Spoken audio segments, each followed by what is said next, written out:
TOGO dilapidated resources to build markets. After the Kpalimé market and the Aného market will be rearranged yesterday, it was the city of Kpalimé that saw its new market stripped and rearranged to make it a modern living space. Today, it's Aného's turn to see his roof stripped off, waiting for the renovation work to start. What about tomorrow? Realizing that this expensive work is not free, one wonders how could we launch sites that require hundreds of millions of FCFAs without taking the time to link users up for perennial deliverables. In Kpalimé, the new market is looking good. Its cobbled walkways, roof, and architecture are eye-catching. But against what bill? And to think that the original had cost some FCFA 440 million. The market of Aného has followed Kpalimé's. Since 2020, traders have been delegated for renovation work, whereas it was inaugurated only in May 2011. According to the official figures, the construction cost was close to FCFA 350 million, but a similarity between the two infrastructures stirs consciousness and questions the contours of market-building projects in Togo, initiated back in the day by the Ministry of Development at the ground.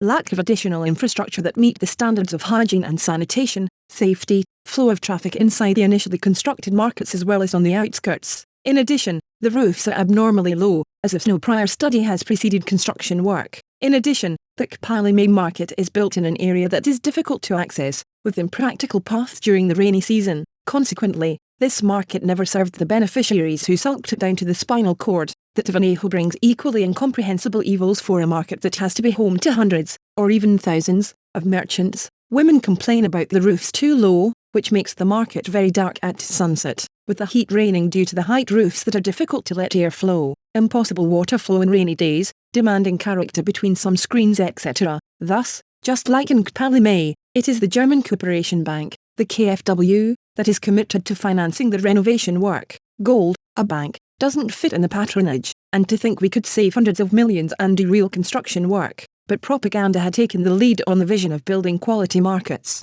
For, remember, market-building fever had taken over the Ministry of Development at the base sometime in Togo. With his inaugural concert, former IMF representative resident in Togo, Jules Tapsoba, said that developing a country requires the conjugation of three prerequisites: skills, governance and vision. Markets built in haste, as to justify spending or to show that we work a lot. Togo knows them in all prefectures, but the reality is out there. These markets are not adapted and offer no guarantees of sustainability, and if Kpalimé and soon Aného see their markets rebuild, it is not surprising that other municipalities also agree to the demands of their administrators. Should it be said that in the end, billions spent on building fast markets are money thrown out the window. Meanwhile, the rainy season is coming and the good women will have to deal with the rain, after the heat wave. But until when? Godson K. Liberty number 3789.